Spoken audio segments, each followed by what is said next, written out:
기도하여 주시겠습니다.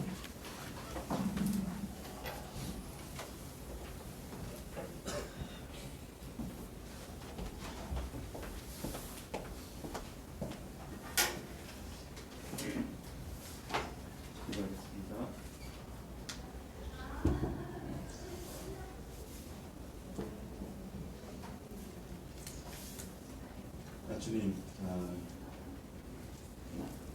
주님께서 부르신 이 성가교회가 이제 주님의 은혜와 주님의 사랑 가운데서 더 강건해지고 지금 시대에서 어떤 역할을 감당하고 어떤 생명의 역사가 우리 교회 가운데 충만히 나타나야 되는지를 잘 분별할 수 있도록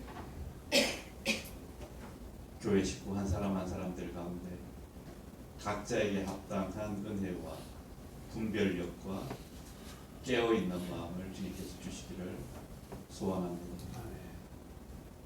주님, 저희가 주님의 은혜 가운데 깨어서 경성하게 하여 주시고 하나님 주시는 영감과 가르침과 이끄심에 대하여 민감하게 순종해서 한 사람 한 사람 주님께서 의도하셨던 교회 가운데에서의 섬김과 또 사회 가운데서 역할들을 잘 감당할 수 있도록 주님 특별한 은혜를 주시기를 소원합니다. 아멘.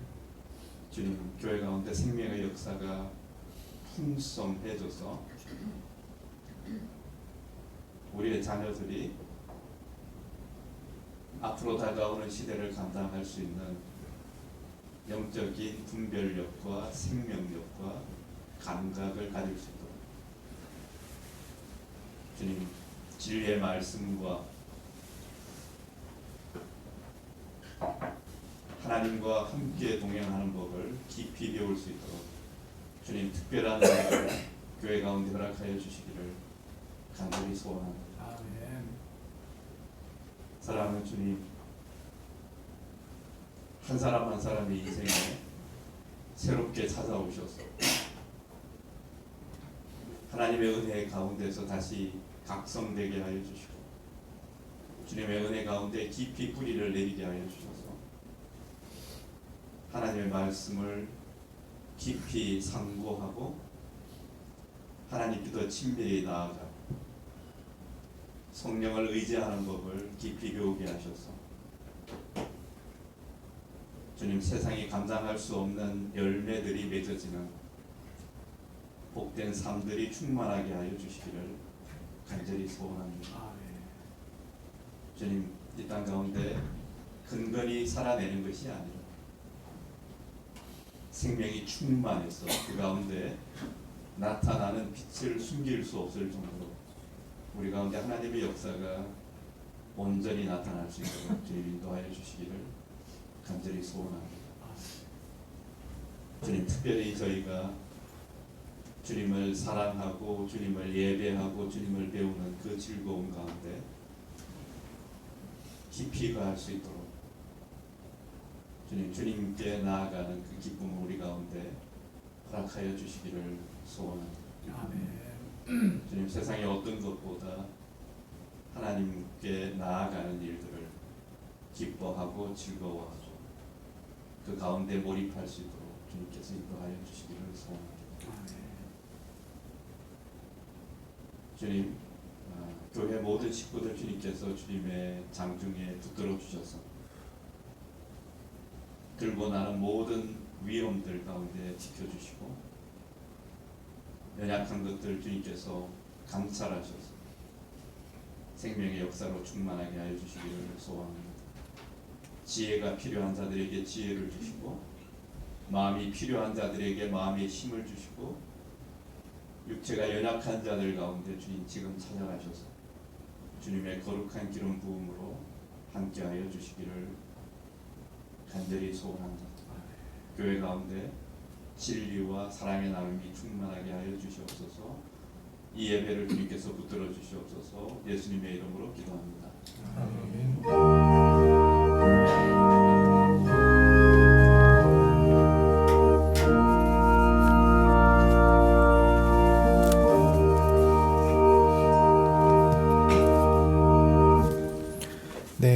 말씀은 예레미야 14장 7절에서 9절 말씀입니다. 예레미야 14장 7절에서 9절 말씀입니다. 제가 가진 성경은 구약 성경 1073페이지입니다.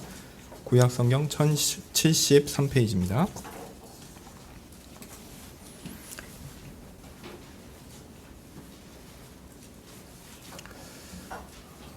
제가 읽겠습니다. 여호와여, 우리의 죄악이 우리에게 대하여 증거할지라도 주는 주의 이름을 위하여 일하소서. 우리의 타락함이 많으니이다. 우리가 주께 범죄하였나이다. 이스라엘의 소망이시오, 곤란한 때의 구원자시여, 어찌하여 이 땅에서 거류하는 자같이 하룻밤을 유숙하는 행인같이 하시나이까. 어찌하여 놀라 벙벙하는 자 같으시며 구원치 못하는 용사 같으시니까. 여호와여, 주는 오히려 우리 중에 계시고 우리는 주의 이름을 일컬음을 받는 자이오니 우리를 버리지 마옵소서. 아멘. 네, 항상 해오던 대로 인간론에 대한 이야기를 가지고 이야기하려고 합니다. 이론적인 거 먼저 얘기하기보다 성경적인 거 좀 잘 풀어가면서 그 안에서 이론적인 내용들을 좀 담아서 말씀드리려고 합니다. 예레미야 선지자의 메시지는 매우 침울합니다. 하나님께서 부르시고 세우신 하나님 나라인 이스라엘이 솔로몬 이후에 두 나라로 쪼개졌고 그중 10지파에 해당하는 북이스라엘은 이미 아수르에 의해 BC 722년 멸망하여 사라지고 오직 남유다만 남은 상태였습니다. 그런데 그렇게 남은 남유다도 마저 없어져 버릴 위기에 처해 있었습니다. 이번에는 아수르가 아니라 이게 바벨론이죠. 바벨론이라는 엄청난 강대국이 그들을 압박했습니다.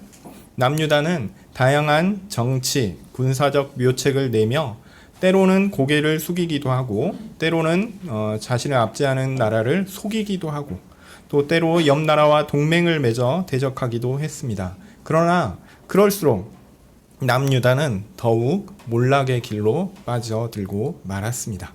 바벨론에 의해 유린된 남유다는 왕이 교체되고 유력한 사람들이 포로로 잡혀가는 등 상당한 혼란을 겪은 이후 결국 나라가 멸망하는 상황에 이르게 됩니다. 예레미야는 이렇게 몰락하는 남유다의 마지막을 함께 지내며 그들에게 하나님의 뜻을 전하는 선지자였습니다. 그는 유다 백성들에게 남유다의 환난은 여호와 하나님의 심판이라고 전하고 있습니다. 우리가 읽어왔던 14장 앞에 있는 13장의 내용을 보면요, 허리띠 이야기가 나옵니다. 허리띠는 옷을 고정시키는 것이고 사람이 몸에 힘을 쓸 수 있도록 지탱해주는 주요한 수단입니다. 13장 11절 보시면요, 하나님은 이스라엘과 유다를 하나님의 허리띠로 사용하려고 하셨습니다. 하나님의 능력을 드러내는 위대한 통로로, 위대한 수단으로 사용하려고 하셨습니다. 그런데 그들은 하나님의 계획을 무시했습니다. 듣지 않았습니다. 13장 7절에 보시면요, 예레미야는 띠를 유브라데 물가로 가져가 두었다가 다시 가져와서 그 띠가 썩어 더 이상 사용할 수 없는 것을 보여주고 있습니다. 하나님께서 이스라엘과 유다를 이렇게 하나님의 띠처럼, 허리띠처럼 사용하려고 하셨는데 이스라엘과 유다가 썩어버린 띠처럼 더 이상 쓸 수 없게 되었습니다. 썩은 띠로는 허리를 동여맬 수 없습니다. 옷을 고정할 수 없고요, 그 허리띠의 힘을 지탱하여 낼 수도 없습니다. 이런 아무런 쓸모가 없는 것이 되어버렸으니 당연히 어떻게 해야 될까요? 버려야죠. 그렇게 더럽고 썩어 기능할 수 없는 띠는 이제 버리는 것이 마땅합니다.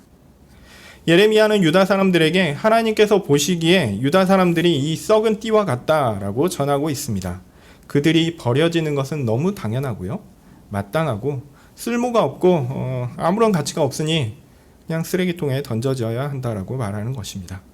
구체적으로 남유다라는 나라는 하나님께서 원래 계획하셨던 하나님을 섬기는 나라로서의 기능을 할 수 없을 만큼 썩었고 상했고 회복할 수 없는 상태라서 이제 없어지는 것이 마땅하다라는 것이 그 메시지입니다. 남유다의 멸망은 그들의 악한 짓에 대한 마땅한 보응이었고 그 결과 온갖 비참하고 끔찍한 일들이 발생하고 그들로 하여금 수치와 고통을 당하게 하는 것이 바로 그 결과입니다. 13장 27절에 끔찍한 표현이 나오죠. 예루살렘의 죄악이 얼마나 컸던지, 그 더러움이 얼마나 끔찍했던지, 하나님을 섬기지 않고 영적 간음을 행한 이들의 죄가 얼마나 큰지, 도대체 예루살렘이 언제쯤 깨끗하게 될 수 있을지 모르겠다, 이렇게 이야기하고 있습니다. 깨끗해지는 것이 불가능한 상황이다라는 얘기죠. 하나님께서 세우신 하나님 나라는 하나님을 섬기는 목적을 지녔습니다. 하나님을 예배하고 하나님만을 따라야 합니다. 원래 하나님께서 사람을 만드실 때 계획하셨던 것이기도 합니다. 타락 이후 그 목적을 잃어버렸는데, 하나님은 놀랍게도 한 사람, 한 민족을 택하시고 말씀과 법을 그들에게 주심으로 하나님을 향한 참된 예배를 가능하도록 하셨습니다. 즉 이스라엘입니다. 오직 이스라엘 백성들에게만 허락된 놀라운 특권이었습니다. 그런데 그들은 어떻게 되었습니까? 다시 실패했습니다. 하나님을 떠났습니다. 그냥 보기에도 이제는 도저히 회복될 수 없는 것 같은 더러움에 빠졌습니다. 다 썩었습니다. 이제 다시 정결하게 되는 것을 꿈꾸지 못할 것처럼 완전히 망한 상황이 되어버렸습니다. 그것이 남유다가 처한 영적 현실이었습니다. 예레미야가 눈물로 예언한 것이 바로 이 내용입니다. 오늘 이야기는 좀 더 끔찍한 이야기를 합니다. 정치적 현실, 즉 나라의 멸망에 대한 임박한 위기는 대외적 상황으로 인한 것이라서 꼭 하나님의 심판이라고 할 수 있나? 이런 의심을 낳게 했습니다. 그런데 하나님은 이 외란의 시기에 내부에서도 무너질 만한 상황을 주심으로 남유다가 처한 상황이 그냥 우연한 정치적 결과가 아님을 더욱 분명하게 알려주셨습니다. 하나님은 남유다에 가뭄을 주셨습니다. 가뭄은 바벨론이 가져온 환란이 아닙니다. 하나님께서 주신 것입니다. 유다는 국가의 멸망이라는 정치적 위기의 원인을 다른 곳에서 찾아서는 안 됩니다. 이 위기를 벗어나기 위해 해결책을 하나님이 아닌 다른 곳에서 찾아서는 안 됩니다. 하나님께서 그들의 죄악 때문에 처벌을 주신 것이기 때문입니다. 가뭄이 그 증거입니다. 14장 1절부터 나오는 내용입니다. 가뭄은 하늘에서 비가 내리지 않아 발생합니다. 비를 주시는 분이 하나님이시다라는 것을 생각하면 유다 사람들이 문제의 원인과 해결책을 어디에서 찾아야 하는지를 알려주는 힌트라고 할 수 있죠. 물론 이미 하나님을 떠난 사람들은 이 해결책을 알지 못합니다. 하나님을 섬기지 않는 사람들은 원인을 파악하는 데 있어 하나님을 너무 자연스럽게 배제하기 때문입니다. 그냥 가뭄은 우연히 발생한 자연재해일 뿐이라고 생각합니다.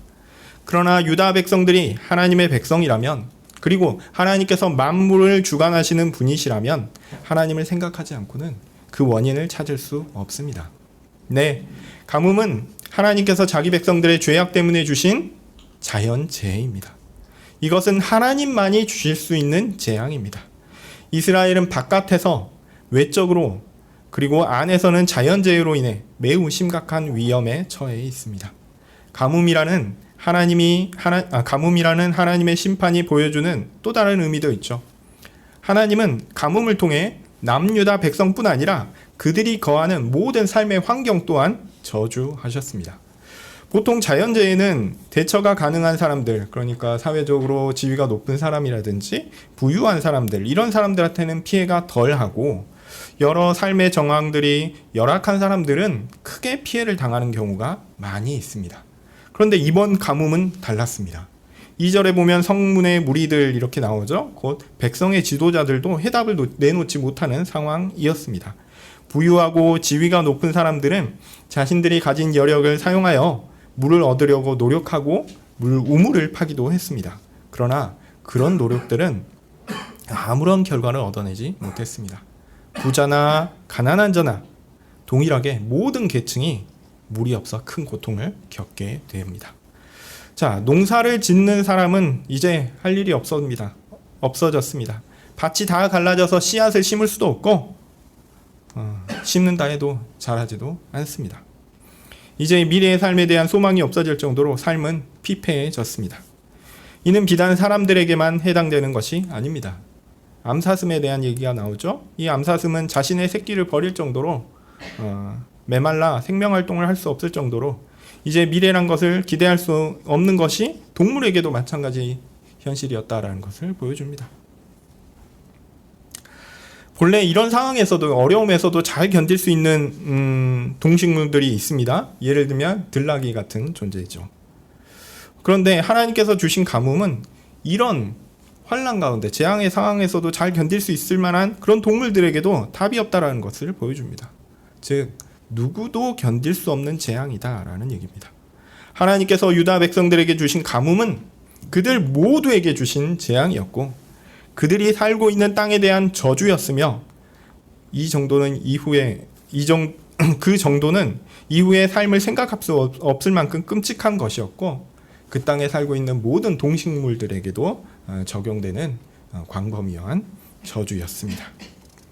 바깥에서 남유다를 위협하는 군사적 세력이 있지만 정작 내부에서 가뭄을 통해 이러한 외부적 위험에 대처할 수 있는 역량을 키워나가야 될 텐데 그런 일도 불가능하게 된 것이죠.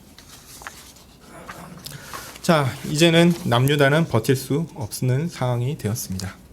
이것이 하나님의 백성이라고 칭하는 사람들의 현실입니다. 이제 오늘 본문이 나옵니다. 예레미야는 이 상황의 원인이 무엇인지를 고백하고 있습니다. 바로 우리의 죄악입니다. 우리의 타락이 심각하기 때문입니다.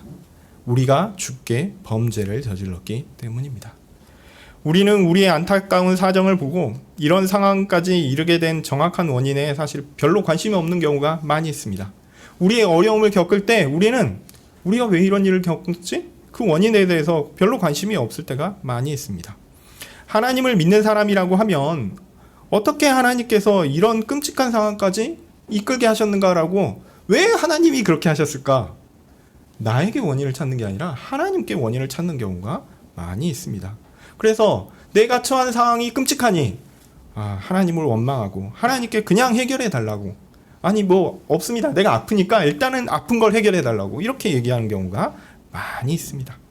눈물을 흘리며 간절한 마음으로 하나님을 원망하듯 빨리 해결해 달라고 빨리 좋은 것을 내놓으라고 하나님께 협박 아닌 협박을 하는 경우가 많습니다. 그런데 예레미야는 오히려 우리가 이 비참한 상황을 당할 만한 자라고 먼저 고백하고 있습니다. 우리의 죄악의 결과가 바깥에서는 외적의 침입이요 내부에서는 자연재앙이라는 것을 인정합니다. 모두 다 내 죄 때문에 발생한 것이다 라고 인정합니다. 이 모든 것이 하나님께 죄를 저지른 우리의 탓이다 라는 것을 인정합니다. 자, 그러면 우리의 죄는 무엇일까요? 아담이 선악을 알게 하는 나무의 열매를 먹은 일로 그는 죄를 경험적으로 알게 되었습니다. 그렇게 타락했죠. 그 타락의 결과는 즉각 드러났습니다. 우선 자신이 하나님을 떠난 존재로 부끄러운 존재가 되었다는 것, 즉 하나님께 붙어있던 온전함을 잃어버렸어요. 그 결과 하나님과 만나는 것을 두려워하게 되었습니다. 그는 이제 하나님을 향한 선의 방향성을 잃어버렸고 이제 하나님과 상관없이 살게 되면서 자연스럽게 하나님의 선을 향하던 그 방향성이 사라지고 이제는 숨쉬고 생각을 하며 움직이면 너무나 자연스럽게 하나님과 상관없이 살게 되고 하나님과 상관없는 죄를 짓는 방향성으로 살게 되었습니다. 그래서 죄를 짓는 것이 너무나 자연스럽습니다. 심지어 제대로 된 방향성, 하나님을 향하는 것이 무엇인가, 어느 쪽을 향해야지 하나님을 향할 수 있는가에 대한 지식과 감정과 의지도 완전히 잃어버렸습니다. 그렇게 그는 완전히 타락했고 그의 자손들은 오직 예수님을 제외하고는 그 죄성을 타고 태어나 아담과 같은 죄를 항상 짓게 됩니다. 이것이 타락의 유전이요 또한 원죄라고 합니다. 타락은 크게 오염과 무능으로 나뉠 수 있는데요. 이를 인격적 관점, 즉 지정의의 관점에서 설명하면 이렇습니다.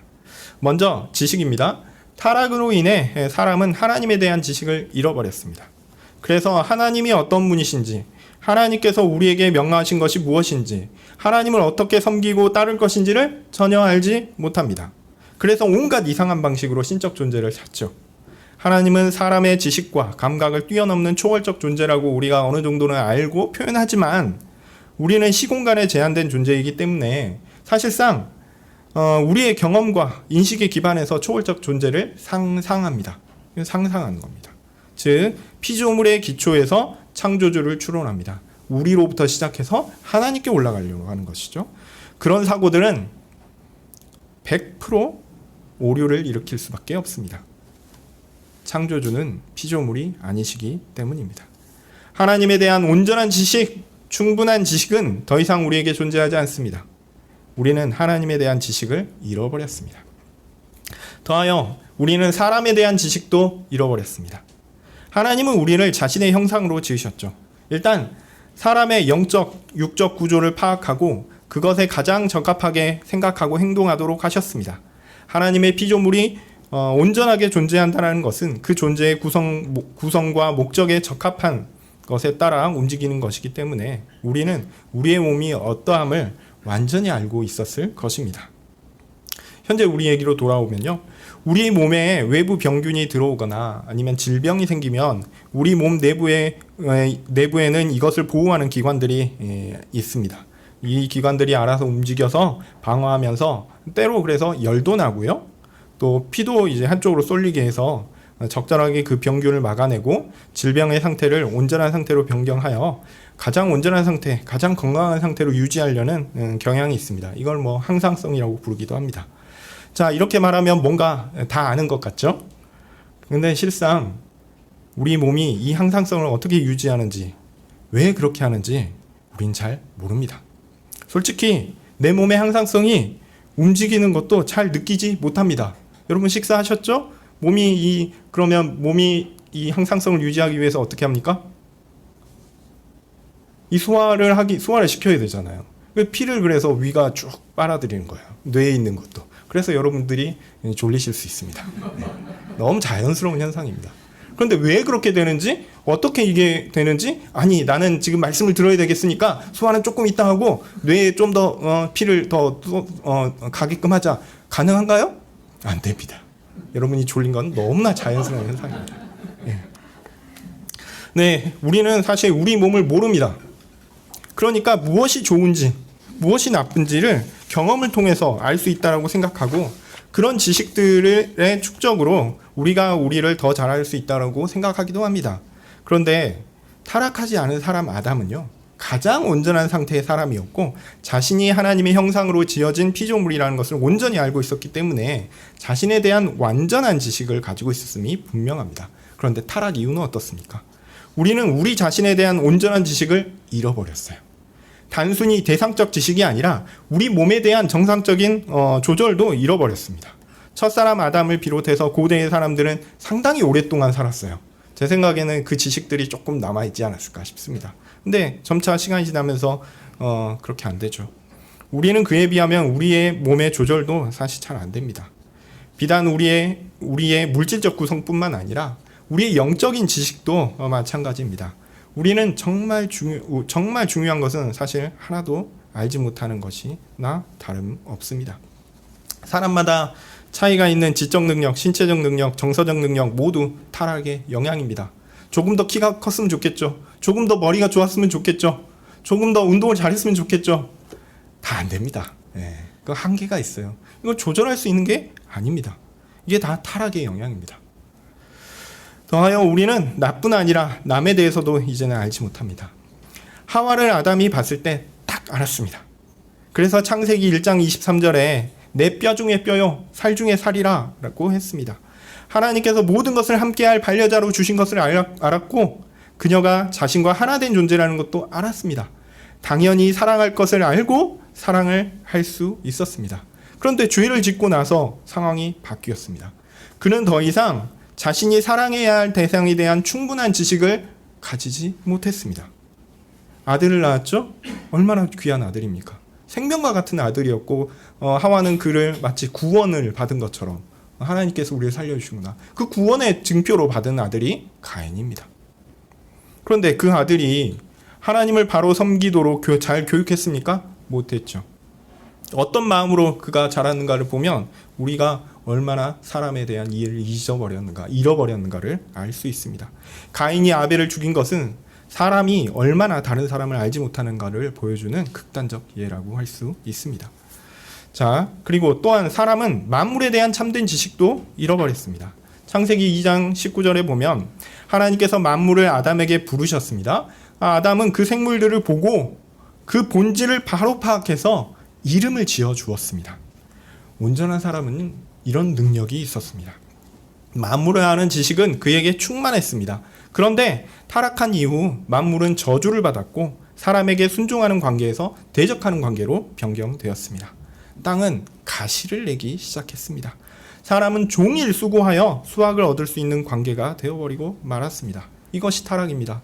아니 가면 좀 제대로 뭔가 수고 안 해도 잘 열리고 수고 안 해도 뭐 열매를 주고 이러면 좋겠는데 그렇게 해서 되는 일은 하나도 없습니다.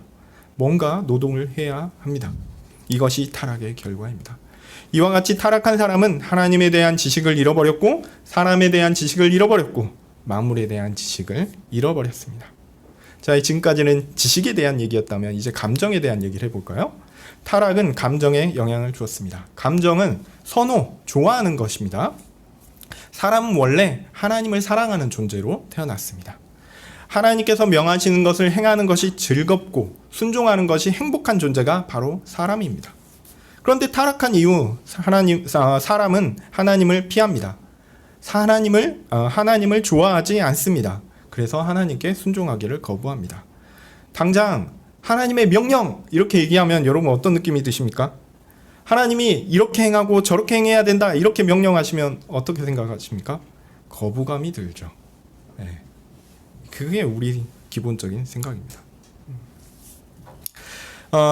하나님을 섬기고 하나님의 명령을 따르는 것이 참된 행복이라고 하면 아니 왜 내가 그 명령에 따라야 하는가? 내가 하고 싶은 거 하는 것이 행복 아닌가? 이렇게 반발감이 나옵니다. 내 마음대로 하는 것이 좋고 하나님이 원하시는 것, 명하시는 것은 싫어합니다. 하나님과 독립된 존재가 되는 것을 소원하는 것이 우리의 감정의 타락을 보여주고 있습니다. 이거 하나님에 대한 얘기고요. 또 사람에 대한 거 봅시다. 사람은 원래 사람을 좋아하고 사랑하는 존재로 창조되었습니다. 그래서 내 뼈 중에 뼈요, 내 살 중에 살이다 이렇게 이야기합니다. 이 말은 내게 있는 어떤 것보다 소중하고 귀하다라는 거죠. 사람은 그렇게 사랑하라고 창조되었습니다. 그런데 타락 후에 바뀌었습니다. 사람은 다른 사람과 나를 쉽게 비교합니다. 그리고 어떤 우위를 점해서 상대방을 억누르고 자신이 원하는 것을 얻어내려고 하는 이기적인 존재가 되었습니다. 다른 사람을 진정으로 사랑하는 것은 매우 왜곡되었습니다. 스토킹을 사랑으로 착각하는 일들이 우리 주변에서는 많이 들립니다. 그건 범죄입니다. 더하여 타락한 감정을 따라 사랑을 왜곡하기도 합니다. 뭔가 느낌이 오는 것? 뭔가 느껴지는 것? 가슴이 두근두근 하는 것? 그것이 사랑이라고 생각하고 그런 것이 없으면 사랑이 아니라고 생각합니다.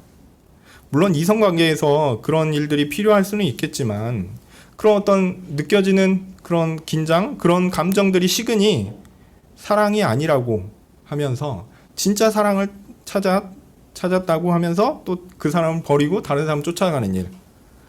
정말 어리석은 짓입니다. 사람은 진짜 사랑이 무엇인지를 판단할 수 없습니다.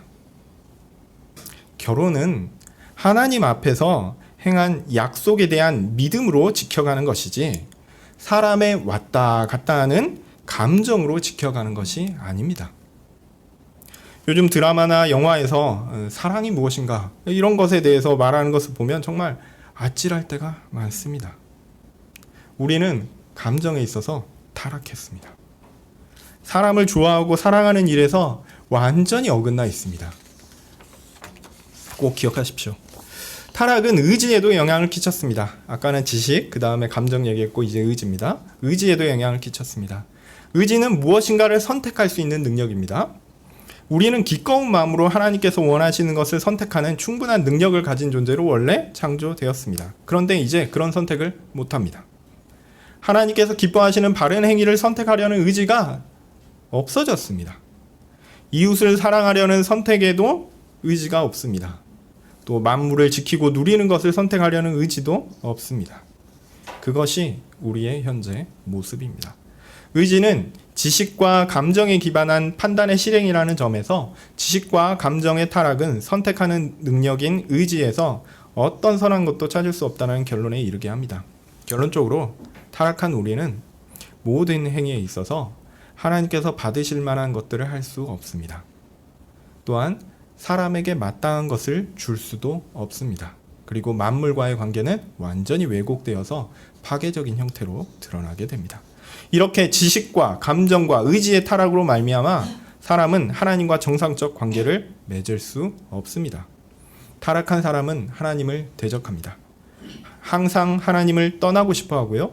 하나님으로부터 독립하는 것을 최고의 목표로 삼았습니다. 사람의 이성의 완전한 시스템을 추구했던 계몽주의의 이상이 이런 것입니다. 계몽주의는 이성으로 모든 것들을 파악할 수 있고 또한 모든 것들을 이해할 수 있으며 모든 것들을 설명할 수 있고 또한 그 시스템을 재현 가능하다라고 생각했습니다. 그래서 하나님이라는 요소를 제거해도 만물의 질서와 원리를 완벽하게 이해하고 설명하고 재현할 수 있다. 이런 믿음을 가졌습니다. 이런 믿음이 현대 학문의 거대한 전제로 여전히 역할을 하고 있습니다. 물론 계몽주의가 완전하지 않다고 사람의 이성으로는 도달하지 못하는 영역이 있다라는 것을 지적한 칸트를 비롯한 철학자들이 있지만 여전히 그 칸트 자체도 이 계몽주의의 틀을 사실은 인정하는 것에서 시작했거든요. 그래서 여전히 계몽주의 환상은 거대한 우상과 같이 현대사회를 지배하고 있습니다. 그런데 이런 활동들 자체가 사실상 하나님 앞에서 타락한 사람들의 모습을 보여주는 너무나 분명한 예입니다. 하나님이 없이 될 수 있다. 하나님이 없어도 된다. 라고 생각하는 것 자체가 타락의 분명한 예라는 거죠. 피조물은 원래 하나님께 의존하며 하나님의 도우심을 받아 존재하도록 지음을 받았습니다. 그런데 그런 현실 자체를 부정합니다. 그리고 부정하기 싫으면 말 안 하기로 했어요. 하나님과 관계된 거 이야기를 안 합니다. 그것을 이야기하는 순간 우리가 잘 모르는 걸 얘기하는 거니까 그냥 이거는 대해서는 잘 모르니까 그냥 덮어둡시다 이렇게 해야 되는데 이것을 이야기하는 순간 문제가 생기거든요. 그래서 이야기하지 않기로 합니다. 이야기하지 않으니 또 보지 않으니 없는 걸로 정합니다. 그냥 넘어갑니다. 이렇게 하나님을 향한 타락한 사람의 극악한 모습은 우리의 이런 모습을 통해서 잘 드러납니다. 네. 자, 하나님과 관계에서 이런 식의 왜곡을 했다라고 하면 사람과 관계는 어떻습니까? 하나님은 자비로우셔서 예수님께서 오시는 그날까지 이 땅의 정치 질서들을 그대로 남겨두실 것입니다. 인류가 스스로 완전히 멸망하지 않도록 하시기 위함이죠. 물론 그것도 본질적으로 이 세상 사람들을 위한 거라기보다는 교회를 위한 것이다라고 보는 것이 맞습니다. 하나님께서 교회를 그날까지 보존하셔서 하나님의 교회로 부를 사람들을 다 부르시기까지 이 땅의 질서는 유지될 것입니다. 어쨌든 하나님은 하나님의 교회를 위해 이 땅이 너무 혼란스럽게 되지 않기를 원하셨고 그래서 질서가 유지되도록 최소한의 외적 윤리가 이 땅에서 통용되도록 은혜를 베풀어 주셨습니다.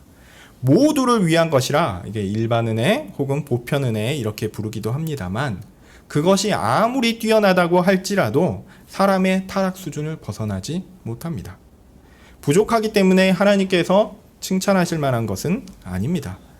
어쨌든 이러한 최소한의 보호 때문에 우리가 이 땅에서 소멸되지 않고 살아가고 있지만 하나님이 원하시는 사랑의 원리가 사람들 가운데 이루어지고 있습니까?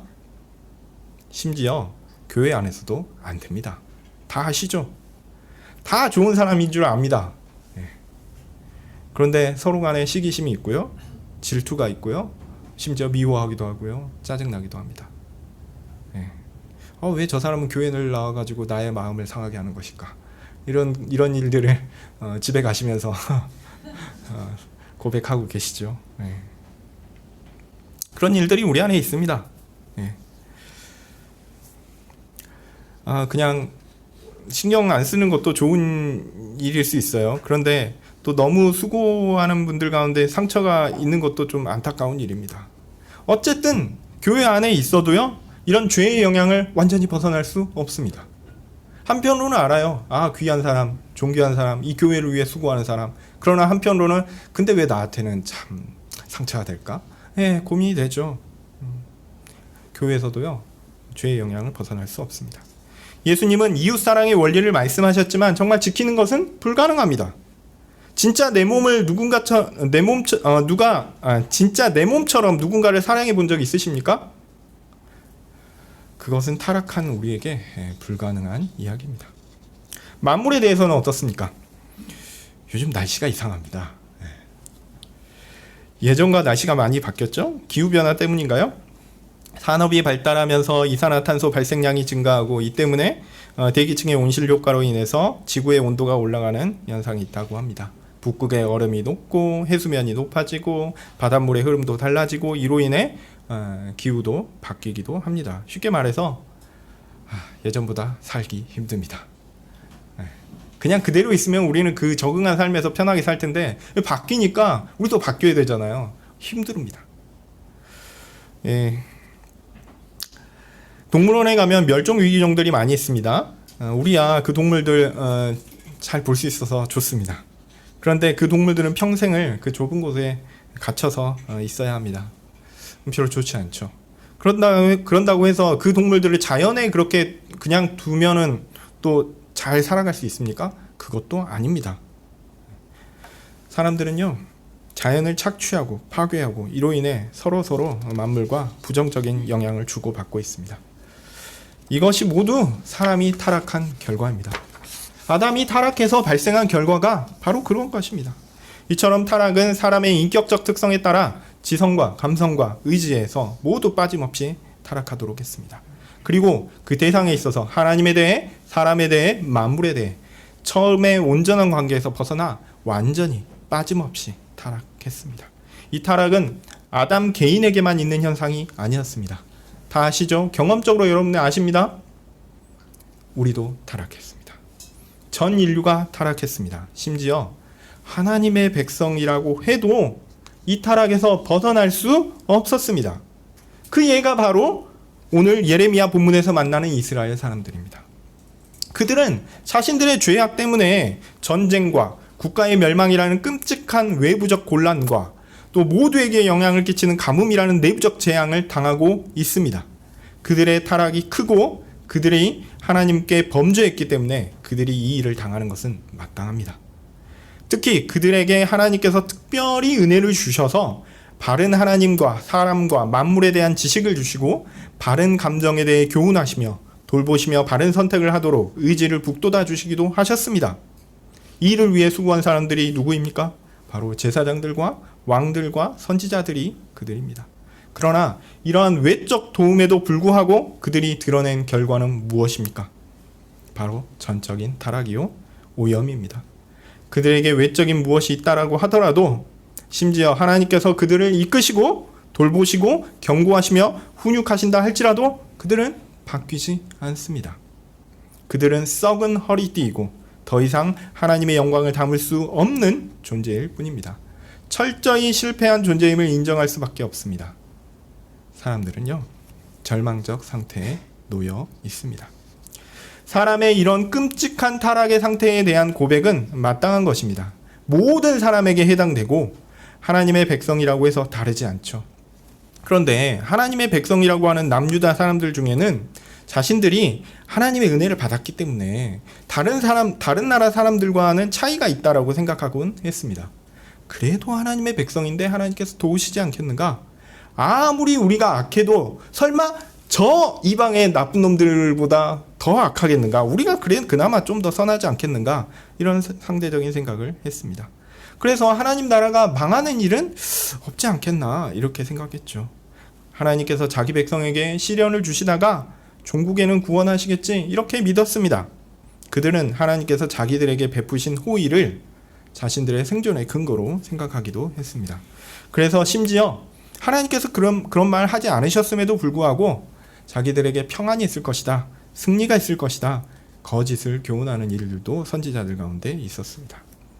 자신들은 하나님의 특별한 자이라는 것이 그들의 자만이 되었고 오히려 하나님을 섬기지 않았음에도 불구하고 하나님이 나를 선택하셨으니 하나님 앞에서 내가 당당할 수 있는 근거로 삼기도 했죠.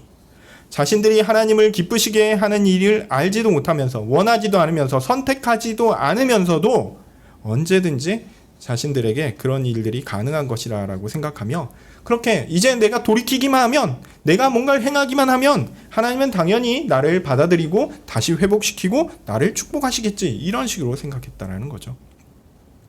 그러나 하나님은 자칭 하나님의 백성이라고 하는 유다 사람들의 속마음을 모르지 않으셨습니다.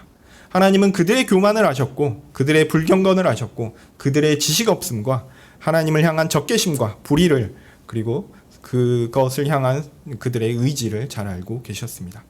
더하여 그들이 그들의 생각과 달리 하나님께 선을 행할 능력도 또 죄에서 돌이킬 능력도 없다라는 것도 알고 계셨습니다. 그렇기 때문에 예레미야의 이 본문에 나오는 호소는 애절합니다. 이제 말씀드릴 내용은 타락의 두 번째 특성인 무능인데요. 타락한 사람은 그들의 생각과 달리 하나님께서 기뻐하실 선을 행할 능력이 전혀 없습니다. 하나님에 대한 지식도 없고 하나님에 대한 사랑, 애정도 없고요. 또 하나님께서 선하시다라고 여기시는 것들을 선택할 능력도 없는데 도대체 어떻게 하나님께서 기뻐하실 일을 할 수 있을까요? 불가능합니다. 교회에는 하나님께서 하나님의 말씀을 통해 지식과 감정과 의지에 대한 일종의 은혜를 베풀어 주셨습니다. 그러나 그것이 그 사람에게 주어진 능력으로 선을 행할 수 있다는 것을 의미하는 것은 아닙니다. 하나님께서 은혜를 주셨으니 내가 그 은혜를 힘입어 내가 스스로 뭔가를 하나님께서 기뻐하시는 것을 만들어낼 수 있으리라? 그것 아닙니다. 오히려 하나님께서 우리에게 그렇게 알려주시는 교훈은 교회 성도들로 하여금 나 자신이 아무런 능력이 없음을 깨닫게 합니다. 무력한 상태에서 유일한 방법은 하나님께 의지하는 것이다라는 사실을 인정하게 됩니다. 하나님의 말씀은 보통 두 가지로 얘기하거든요. 율법과 복음인데요. 이 율법과 복음은 우리가 죄인임을 깨닫게 합니다. 아무런 선한 것도 우리에게 없음을 인정하게 합니다. 이제 복음의 능력으로 선한 것에 대한 지식과 애정과 의지의 능력이 있다고 하더라도 사람 자체의 능력으로는 할 수 있는 것이 아무것도 없다라는 것을 고백하게 합니다. 하나님의 말씀이 우리에게 오면 우리는 우리의 무능을 고백하지 내가 이것 할게요, 내가 저것 할게요 라는 능력이 아닙니다. 자, 우리가 무능을 고백하게 되면 어떤 일을 하게 되냐면요. 그리스도께 의지하게 됩니다. 나는 아무런 능력이 없으니 나를 도우사 나로 하나님을 기쁘시게 하는 사람이 되게 해주십시오. 나를 그렇게 만들어 주십시오. 라고 이야기하게 됩니다. 사람을 사랑하는 사람이 되게 해주십시오. 만물을 사랑으로 돌보는 참 파수꾼이 되게 하여 주십시오. 이렇게 기도합니다. 내가 이렇게 되겠습니다가 아니라 하나님이 나를 그렇게 되게 해달라 간구하는 것이죠. 예수님께서 그 일을 사람이 되심으로 우리에게 본을 보여주신 것은 예수님이 하신 대로 잘 따라가면 우리도 할 수 있다라는 것을 말하기 위함이 아니었습니다. 예수님이 사람이 되신 것은 우리의 모범이 되어서 우리로 따라와. 내가 이렇게 했으니까 이렇게 하면 될 거야. 그거 위해서 한 게 아니에요. 오히려 예수님은 그냥 다 하셨어요. 그 다 하신 것을 우리에게 그냥 주셨어요. 타락한 사람은 할 수 없으니까 유일하게 의로우신 하나님이신 예수님이 하신 것을 보고 이제 그분과 하나가 되어서 그분의 도움을 힘입어 그분이 하신 대로 그 안에 그대로 머물러 있으라는 것입니다. 이제 그 마음 가운데 생기는 그 의로운 소망으로 우리의 삶에 있어서 믿음으로 하나하나 실천해 보라는 것이죠. 여기서 성공할 수 있다는 얘기가 아닙니다. 예수님이 하신 것 안에 머물러 있어라는 겁니다. 내가 할 수 없으니 예수님께 해달라는 것이죠. 예수님께서 그 아름다운 일을 행하시는 방식은 바로 나와 하나가 되어서 나로 예수님을 닮은 것처럼 만드시고 그렇게 도우셔서 하나님께서 기뻐하시는 일을 함께 행하도록 하시는 것입니다. 나는 할 수 없으나 예수 그리스도의 은혜와 능력으로 그분 안에서 우리는 하나님을 기쁘시게 할 수 있다. 이 소망을 갖게 하는 것입니다. 이것이 우리에게 열린 선한 삶의 모습입니다. 내가 능력을 받아, 내가 은혜를 받아, 내가 무엇인가를 행하는 것이 아니라 내가 예수 그리스도 안에 머금으로 거룩을 드러내는 그런 모습인 것이죠. 뭔가 행하는 것은 별반 다르지 않을 수 있습니다. 그러나 그 행하는 것이 내가 행하는 것이 아니요 그리스도께서 내 안에서 주신 능력과 힘으로 내가 그리스도를 의지함으로 하는 것이다 라는 것을 기억하게 합니다. 영원한 하늘나라 가서도 변하지 않습니다. 하늘나라 가면 우리가 선한 삶을 살겠죠? 하나님을 기쁘시게 하는 삶을 살겠죠? 그러나 그것이 우리 자신의 능력으로 말미암아 나오는 것이 아닙니다. 예수님을 의지함으로, 믿음으로 그 삶을 영원토록 살아가는 것입니다. 하나님이 그것을 보시고 기쁘게 받으실 것입니다. 우리가 우리 자신, 하나님과 독립되어 예수님을 의지하지 않고 우리 자신의 독립적인 의지로 살아가려고 하는 거요, 이건 타락입니다. 이게 타락이에요. 네, 우리의 무능은 일단 선을 행할 능력이 전혀 없다라는 그 방향성에 대한 이야기를 합니다. 이 무능은 우리의 삶의 실제와 연관해서 회개의 상황 자체가 우리에게 불가능하다는 것도 알려줍니다. 우리는 이 부분을 착각해요. 죄에서 돌이키는 것 정도는 나도 할 수 있지 않을까? 이렇게 생각합니다. 그렇지 않습니다. 그렇지 않습니다. 우리가 마지막에 숨을 거두기 직전에 돌이키면 되지. 이 땅의 삶을 즐겁게 살다가 하고 싶은 대로 죄를 누리며 살다가 마지막 순간에 그래도 예수님 믿어야지. 이렇게 돌이킬 수 있을 것 같죠? 불가능합니다. 돌이키는 것도 우리에겐 불가능한 일이에요. 돌이키는 것 자체가 하나님의 은혜입니다. 우리는 무능해서요, 돌이킬 수가 없어요. 회개할 수가 없습니다. 예레미야 시대 남유다 사람들을 생각해 보십시오. 그들에게 죄는 너무 익숙한 상황이었습니다. 자연스럽게 무엇인가를 행하면 그것은 너무나 당연하게 죄였습니다. 그래서 죄를 깨닫는 것도 매우 어렵습니다. 너무나 자연스러웠기 때문에. 숨 쉬듯 자연스럽게 죄를 지었기 때문에 이 죄에서 돌이킨다라는 거예요. 그거는 뭘 의미하는 거냐면 지금까지 숨 쉬는 것을 안 쉬는 거예요. 불가능하죠. 자연스럽게 무엇인가를 행하면 그것은 자연스럽게 죄였습니다. 그래서 죄를 깨닫는 것도 매우 어려운 일입니다. 죄가 정상적이지 않은 것임을 아는 것은 하나님의 역사입니다. 아, 이게 아니구나 라는 거 깨닫는 것, 하나님이 하시는 일이죠. 하나님은 우리의 지성을 열어주셨습니다. 또한 우리의 감성에서 죄를 불쾌하게 여기는 것도 하나님의 역사입니다. 더하여 의지에 있어서는 우리가 죄를 선택하지 않게끔 하시려는 것, 그것도 하나님의 역사입니다. 앞서 잠깐 언급한 대로 하나님의 말씀, 곧 율법과 복음이 선포되면 우리는 우리의 상태를 알고 느끼며 선택하게 됩니다. 그러나 이것은 우리의 자연적 능력으로 되는 것이 결코 아닙니다. 구원론에 있어서 이러한 부분을 내적 부르심과 중생이라고 얘기하는데요. 쉽게 얘기해서 내적 부르심, 중생 이런 것은 하나님께서 전적으로 하시는 역사이지 사람이 여기에 개입하거나 협조하거나 동의하거나 이런 게 없어요. 그냥 하나님이 우리 마음 가운데 복음을 들을 수 있는 귀를 딱 붙여주시고 그냥 우리로 그 중생하게끔 하시는 겁니다. 하나님이 일하시는 거예요.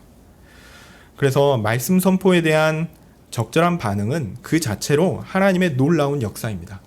내가 죄인인 걸 아는 순간, 아, 이게 하나님께서 내게 역사하신 것이다 라는 것을 여러분은 믿으셔야 합니다. 그게 사실입니다. 그러므로 우리가 말씀을 깨달아 알고 그로 인해 회개로 돌이키는 것은 사람의 본성의 능력으로 나온 자연스러운 결과가 아닙니다. 이건 정말 부자연스러운 거예요. 하나님의 말씀이 여러분에게 선포되고 여러분이 회개로 돌이킬 때 그것은 하나님이 정말 우리가 살아왔던 그 오랜 삶의 그 과정을 완전히 돌이키는 거였어요. 기적과 같은 일입니다. 하나님의 백성이라고 해서 다르지 않습니다.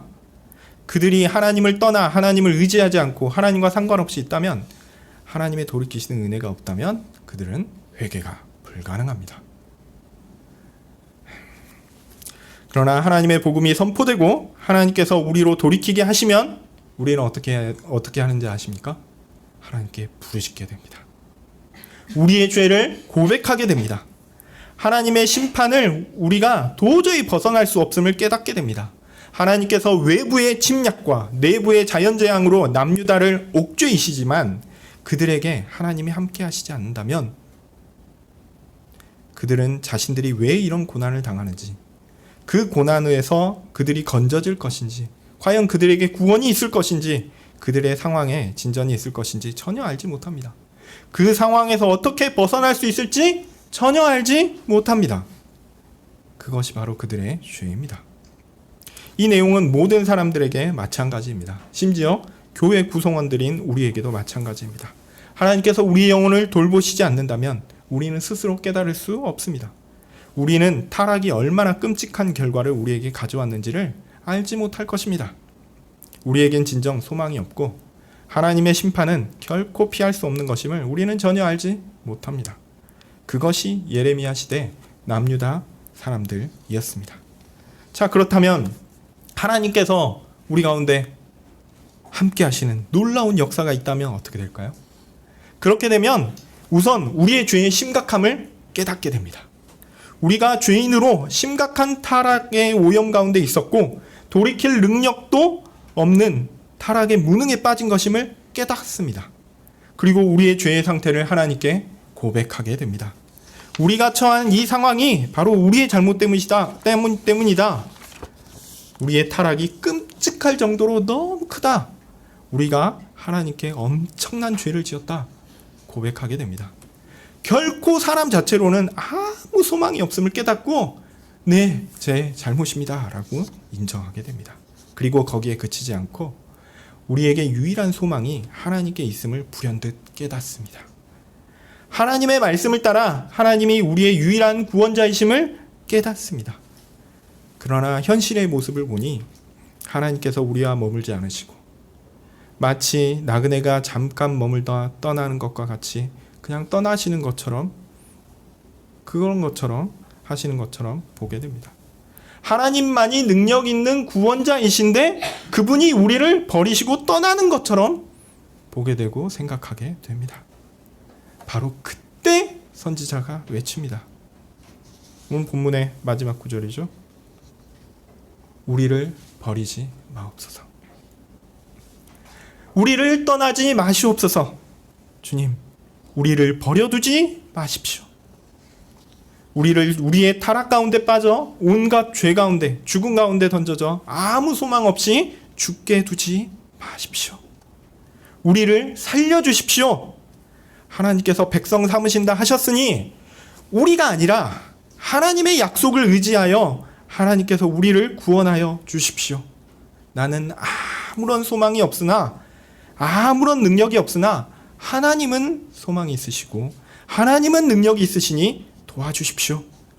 나를 봐서는 아무런 기대와 소망이 없습니다. 하나님, 내가 이런저런 끔찍한 죄를 지었습니다. 지금 당하는 것 모두 다 내 죄 때문입니다. 그래도 하나님, 구원은 하나님밖에 없습니다. 하나님, 우리를 구원해 주십시오. 하나님, 우리를 버리지 마시옵소서. 예레미야의 호소입니다. 네, 예레미야의 호소와 같이 하나님의 은혜를 받은 사람들은 자신의 타락을 알고 인정하며 이렇게 하나님께 매달립니다. 그래서 신자의 삶은 바라보면 이런 죄에 대한 깨달음 때문에 큰 아픔과 고통 가운데 슬픔 가운데 있죠. 우리 현실에 있는 모든 상황 가운데서도 이런 끔찍한 상황들을 우리가 경험하면서 눈물로 하나님께 도와달라고 소하는 것 같습니다. 그런데 마지막은 압니다. 하나님, 우리를 버리지 마십시오. 그것은 하나님이 우리를 반드시 붙잡으실 것이다라는 믿음에서 나온 호소이기 때문에 그렇습니다. 하나님은 그런 하나님의 백성들을 버리지 않으십니다. 그래서 하나님께 매달리는 것 자체가 하나님께서 우리에게 주신 은혜입니다. 여러분 모두가 이런 은혜를 누리셨으면 좋겠습니다. 죄의 결과가 얼마나 우리의 삶을 옥죄고 있는지 잘 알면서 그 가운데 고통받고 힘들어하지만 하나님, 우리를 버리지 마십시오. 하나님, 우리를 버리지 마시고 구원해 주십시오.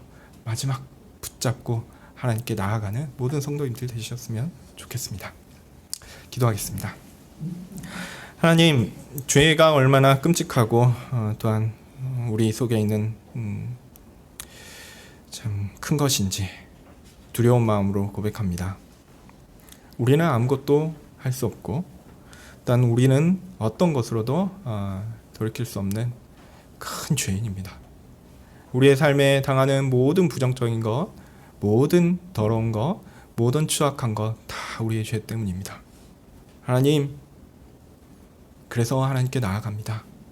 우리의 연약함을 고백하며 우리의 더러움을 고백하며 하나님께 나아갑니다.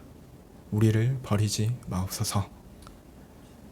주여, 은혜를 베풀어 주시옵소서. 예수님의 이름으로 기도합니다. 아멘. 하늘에 계신 우리 아버지여, 이름이 거룩히 여김을 받으시오며 나라의 임하옵시며 뜻이 하늘에서 이룬 것 같이 땅에서도 이루어지이다. 오늘날 우리에게 일용할 양식을 주옵시고 우리가 우리에게 죄 지은 자를 사하여 준 것 같이 우리 죄를 사하여 주옵시고 우리를 시험에 들게 하지 마옵시고 다만 악에서 구하옵소서. 내게 나라와 권세와 영광이 아버지께 영원히 있사옵나이다. 아멘.